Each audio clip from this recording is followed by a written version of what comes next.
Hey guys, how's it going today? BOJoeKO here, back in NHL 15 Hockey Ultimate Team, giving you guys another update on my team and how it's looking so far.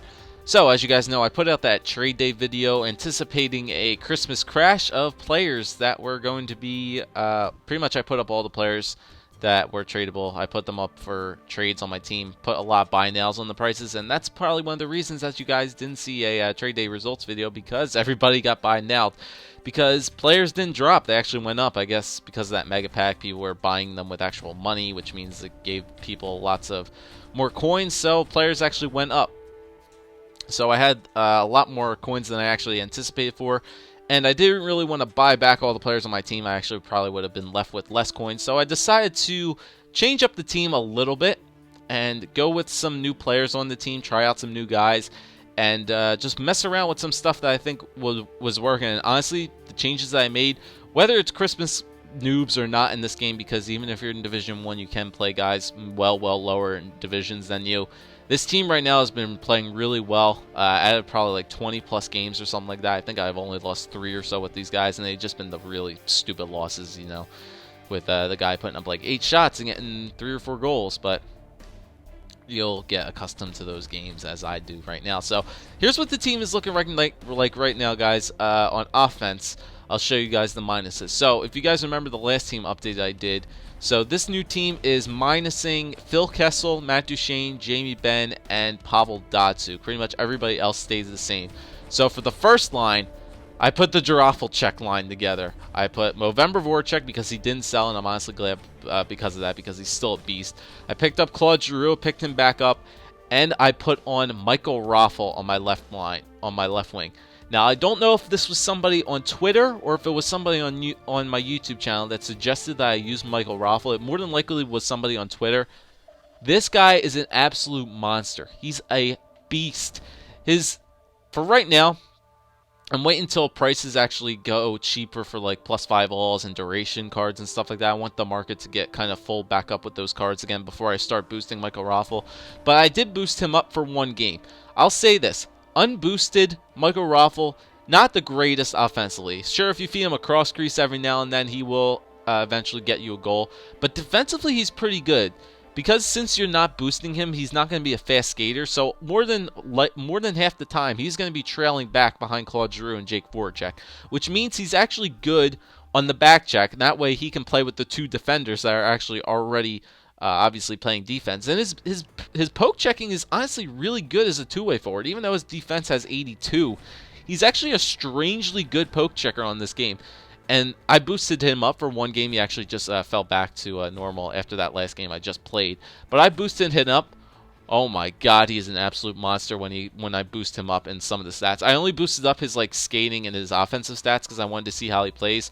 Oh man, you should have seen the one end-to-end goal that I got with Michael Raffl. He's an absolute beast. I love this Flyer fans. If I have any line for you guys to suggest, if you're a huge Flyers fan, try out the Girafflcek line. You will not be sorry with that whatsoever. It's an absolute beast. Giroux, I accidentally did a quick sell method, so I accidentally took the captain card off Claude Giroux. So throw a captain card on him. Still pretty good. Almost all of his stats near the 90s. At least his offensive stats are. It's a great line. I'm loving it. The BOJoeKO is still a beast. All right, so my second line now, I have Taylor Hall, Patrice Bergeron, and Patrick Kane. So with Raffl taking up the first line duties, Kane now drops down to the second line, which is perfectly fine with me. Bergeron, who was my first line center last time, he gets dropped to the second. And basically, I replaced Phil Kessel with Taylor Hall. And I honestly like that decision. Kessel is maybe a tad bit quicker than Taylor Hall, but Taylor Hall, I think, has a much better body structure than I think Phil Kessel does. 6'1", 201.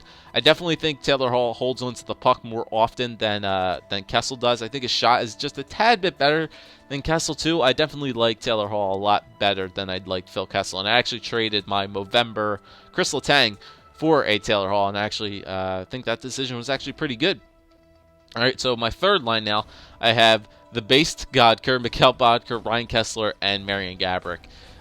Kessler, who was my second line center last time, he gets dropped down to the third line, and pretty much I replaced Jamie Benn with Mikhail Bodker. Really good decision. I liked Ben, but Bodker is still a beast. I remember I got him on my free when I first started the game, Still amazing speed, really good shot. Best underrated player under 1K that you can buy in this game. Gabrick is still good. So Kessler works really well with the 2 speedy wingers. And you guys will see a pattern here. Patrice Bergeron, great center with good faceoffs. 2 speedy wingers with very good shots. Ryan Kessler, good faceoff guy. 2 speedy wingers with very good shots. It's a very common theme. And then the 4th line, obviously, you guys can expect it. I'm not going to change it. Cogs, Hellman, Raymond. Not going to change those guys whatsoever. A lot of you guys could probably debate that I should move Raymond up to like my 1st line, move Raffl down to the 4th line, but not breaking up the Girafflcek line at all. All right, so we'll go on to defense here. I'll save the goaltending for last. Doughty and Letang, they're my 2 free pack guys, so they still stayed here. I picked up Ryan Suter. So basically on defense, I got rid of Duncan Keith and Kevin Shattenkirk, and I picked up Ryan Suter and Ryan McDonough for the team. So Suter, as you guys can see, I wanted to change up the defensive structure a little bit. You guys know I like offensive defensemen, but there was just something about them this year that the offensive defensemen weren't as good on defense as they were.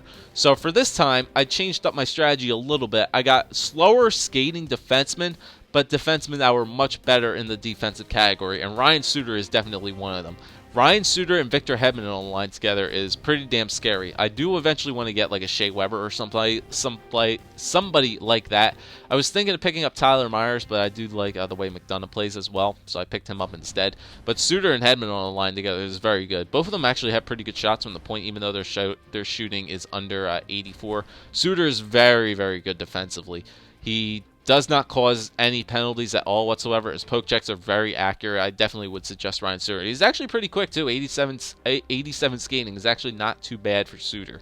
And then on the last pair, still kept Carlson for the bottom 6, and I paired him up with Ryan McDonough.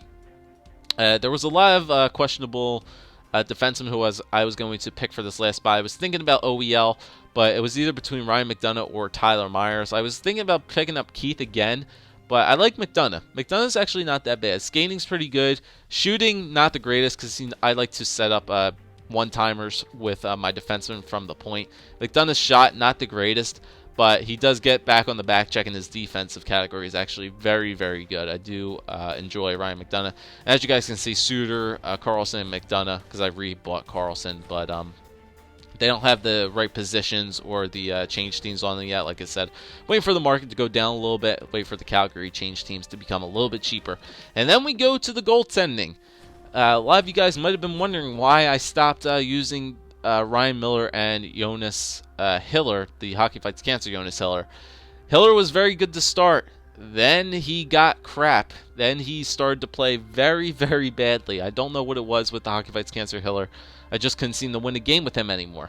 So for my backup goaltender, I went with something that worked for me in NHL 14. I went with the Bishop-Lindback combination, and Lindback still actually does perform very, very well here. It's because of that height. It's the 6'6", 210 frame that Anders Lindback still has. Still very good non-boosted up card for goaltending. I sometimes throw like a couple +2 alls on him, and he's actually pretty good with like stats in the low 90s, and he's actually still pretty solid there. Obviously, that's just the frame of Lindback. I've seen people still use like guys like Bishop and Messian in the game, and they still do perform pretty well. But I go with my good old trusty Anders Lindback, and he still performs pretty well. And hey, look, I have a goaltender for once. You know, people on Twitter have probably been seeing me for like the past month complaining that I've been losing game after game after game because my goaltenders have been blowing it for me. And honestly, they have.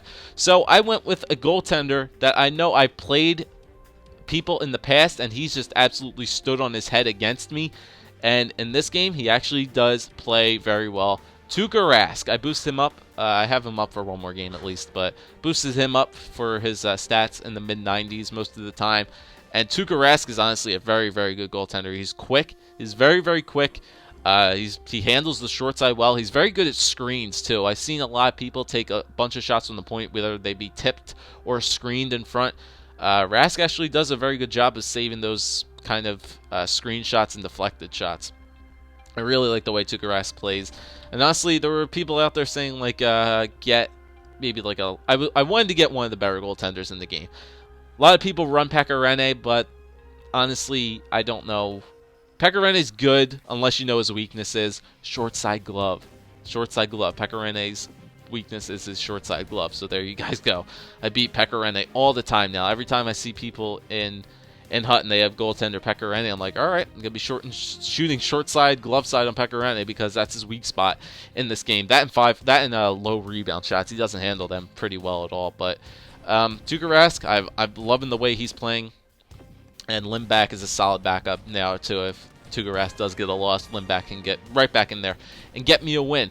So there is the new looking team that I am running for you for right now. I have a lot more pucks too, which is pucks, coins, whatever, which is always nice. I can open up a pack every now and then, especially with that double puck weekend. I've gotten a lot more pucks there, and I'll just show you guys some of my recent games here. And yeah, it's a lot. There's a couple of 3 losses in there. That was from the old division, but as you guys can see, the past, I'm on a 4-game win streak: 3-1, 4-0, 2-0, 2-0, 5-4. I think that was the game Lindback started, more than likely, but still, there's some wins in there. My goals, I'm not letting up that many goals each game, which is good. Or at least for the past 4 games, I have not let up that many goals in there. But those 3 losses from the old division, before those 3 losses, I actually swept the previous division. So I think if I go back like 7 games, you should see wins in a row. Yep, there they all are.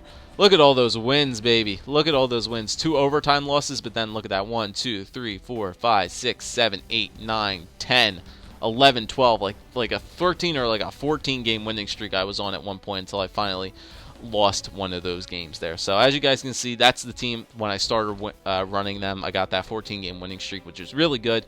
And honestly, that's what Hut should be about. This is the prime example. I know I've gone a long time just rambling on and on here about the way this team's set up, but this is honestly the way you should run Hut. It's not all about having the best players on your team at some points. It's finding certain players that just work well with other players on the team. Like last year, that McKinnon, Giroux, Hall combination was really well. This year, it seems to be the Voracek, Giroux, Raffl combination on the first line that just seems to work out for me. And honestly, all the other 3 lines, you don't need to have just good, like really amazing high-priced players. You just need to find the players that work well with each other. And honestly, these 12 guys on offense and these 6 guys on defense and this goaltender, it's working out for me. And you know what? I'm actually enjoying Hut right now. So let me know what you guys think of the line. Let me know what you guys think of running the Raffl there. And I can't suggest that enough for you guys. If you guys want just experiment with Micah Raffl, he's not that much. He's probably under 600 pucks. I highly recommend you guys pick him up. Boost him up if you want to. He is unbelievable when you boost him up. And he's actually he's pretty good when you don't boost him defensively. Offensive, I can't say that. He's good offensively, but unboosted, he's very good defensively. So, thanks guys for watching this team update here. And if you wanted an estimated price about what this entire team costs, well, a bunch of these guys are free pack players, so I really can't give you like an estimated cost of what they would be worth. But yeah, it's probably roughly around 1 million pucks. I think it's like 1.2, 1.3 million pucks total for all these guys on this team. So if you want to go build it, go more than welcome to. I highly recommend it. But thanks for watching, guys. Let me know what you think of this new team. Let me know if you want to play me sometime, and I'll see you guys later.